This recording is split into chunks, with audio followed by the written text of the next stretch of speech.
그러니까 6명 낳던 집이 1명도 안 나면 이 사람들이 갖고 있던 집을 그럼 여기 몇 명이 물려받는 거, 얘네들이 물려받는 어떻게 되냐 이거죠. 이만하게 되면은 그러니까 집 팔아서 주식사라냐? 근데 그건 함부로 말할 수가 없는 게요. 금년 내년에 어떻게 될지는 모르겠어요. 그래서 저는 기본적으로 무슨 얘기를 하냐면 이래서 원칙을 지키라는 거예요. 자, 그러면 이제 부동산 얘기를 빼먹을 수가 없죠? 네. 부동산 얘기를 이제 노후자산관리 부동산에 관해서 네. 대표님의 말씀을 좀 들어보겠습니다. 네. 그 전에요. 네. 지금 우리나라가 프랑스하고 일본하고 비교할 때 가구당 순자산이 많을 것 같습니까? 적을 것 같습니까? 대표님 생각에. 내가는 우리나라 사람이 많을 것 같아요. 아, 그래요? 돈들을 안 쓰고 모으니까.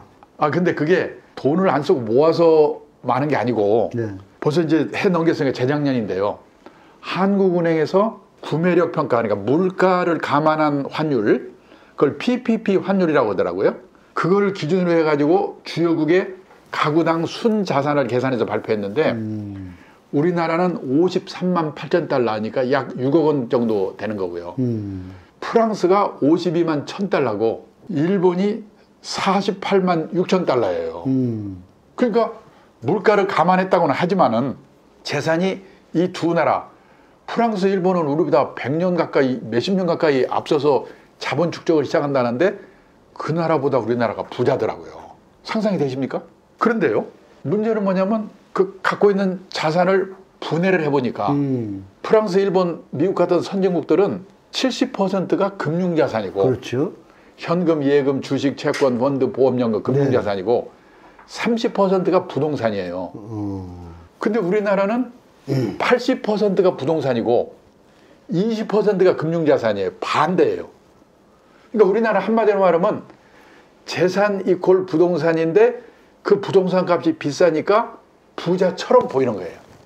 대표님, 일본 땅이 우리나라 남한 땅의 4배거든요. 네. 그러니까 남한 땅이 9만 평방킬로미터고 일본은 저 북해도까지 멀잖아요. 저 길잖아요. 36만 평방킬로미터니까 4배예요. 네. 네. 그러니까 우리나라의 면적은 일본의 4분의 1인데 네. 땅값을 오늘 현재로 딱 파는 값을 계산해 보니까 우리나라가 일본의 4분의 3이에요. 그러니까 평균으로 보면 땅값이 일본에 우리가 3배가 비싸다는 얘기예요. 그러네. 예? 옛날에 일본이 그랬잖아. 일본이. 깜짝 놀랐어요. 우리가 그러면 예. 부동산이 버블이 난 거네요. 그러니까 보세요. 근데요, 일본도 1990년에는 부동산 비중이 지금은 30%지만 1990년에는 60%였더라고요. 그게 2019년에는 30%로 된 거예요. 떨어져서 그렇지. 그러니까 비중이 절반으로 준 거예요. 근데 줄어든 이유를 보니까 우리도 그렇게 될 가능성이 매우 크다. 그랬을 때 어떻게 될 건가? 어떤 분이 부동산이 80% 나오니까 그럼 어때? 오르면 되는 거지? 그럴지 모르겠는데 그렇지 않다는 거를 한번 말씀드릴 수밖에 없다는 게 뭐냐면, 그러면 일본의 부동산 비중이 전체 그 가계 자산 중에서 60%였던 거가 30%로 비중이 절반으로 준 이유의 첫째가 뭐냐면 지난 30년 동안 일본의 집값, 땅값이 계속 떨어졌어요. 그게 첫째 이유예요. 특별한 데 빼고. 두 번째는 집에 대한 생각이 바뀐 거예요. 인식이. 집 없으면 어때? 빌려 살면 되는 거지? 일본에서요, 보통 사람이 내가 금융자산이 몇 억 있다. 근데 집은 없다. 그러면요, 냉정하게 생각해봐요.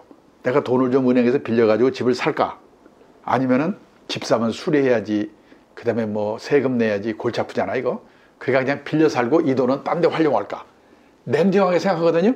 근데 지금 현재 우리나라는 내 돈이 하나도 없더라도 은행에서 빌려만 준다면 눈 감고 집 살라고 그러죠. 지금 요 몇 년 사이에 이 조급증, 부동산이 난리쳤으니까. 근데요, 제가 일본에서 근무하던 30년 전에는 일본도 비슷했어요. 우리나라나 일본처럼 농경 문화를 가진 나라, 그러니까 정착해서 사는 나라 사람들은 유목민 국가, 해양 국가처럼 이동을 전제로 하고 있는 나라 사람들과 달리 내 집, 내 땅에 대한 집착이 엄청나게 강하거든요. 그게 신분의 상징이고. 근데 일본도 그랬어요. 근데 떨어지면서 에이, 없으면 어때? 이렇게 바뀌어버리더라고요. 그다음에 두 번째는요, 일본도 우리나라도 2차 대전 이후에 베이비붐 세대가 많이 태어났잖아요. 네네. 우리는 영향이 거의 2배쯤 된다고 그랬잖아요. 네네. 그 사람들이 집을 사면서 옛날처럼 부모와 같이 살지 않으니까 집값을 올렸어요. 근데 일본은 베이비붐 세대의 내 집 마련이 끝났어요.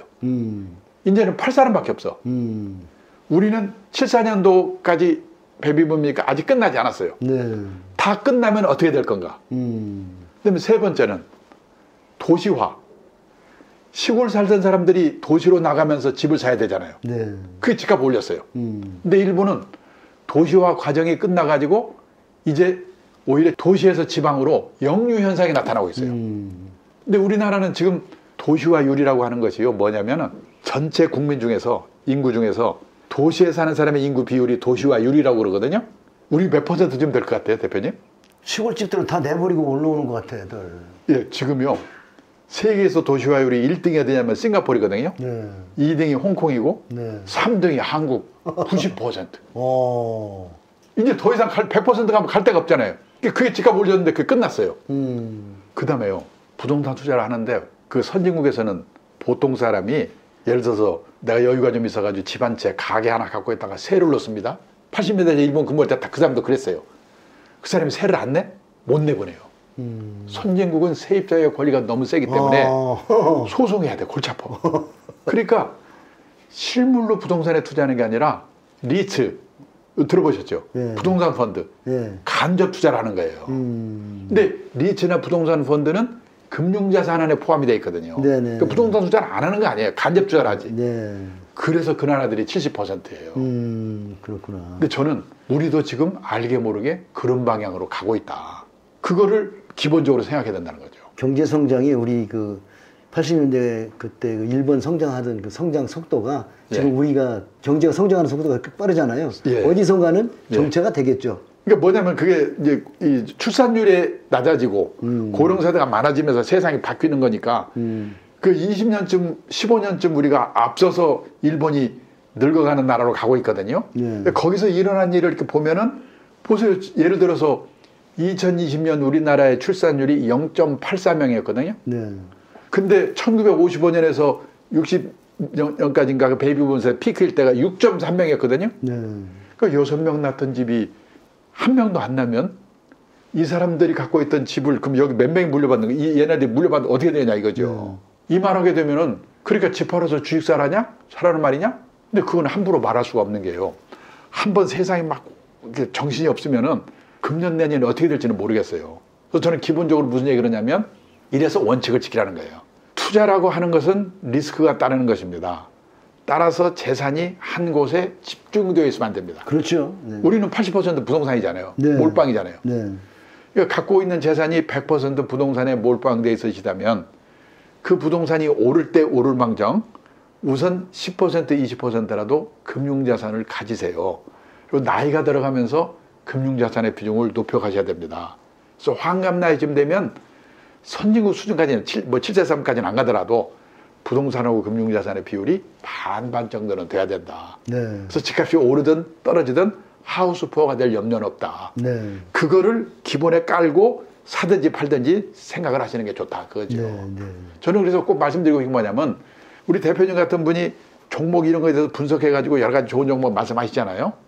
그러면 그거를 사시되 제가 말씀드리는 원칙을 지켜가면서 사시는 게 좋겠다. 또는 네. 파는 게 좋겠다. 나이들은 어떻게 해야 되고. 그 얘기를 하고 싶은 거고요. 저는 그러니까 예를 들어서 그 기본을 그리면요. 부동산과 금융자산이 반반 정도 돼야 된다.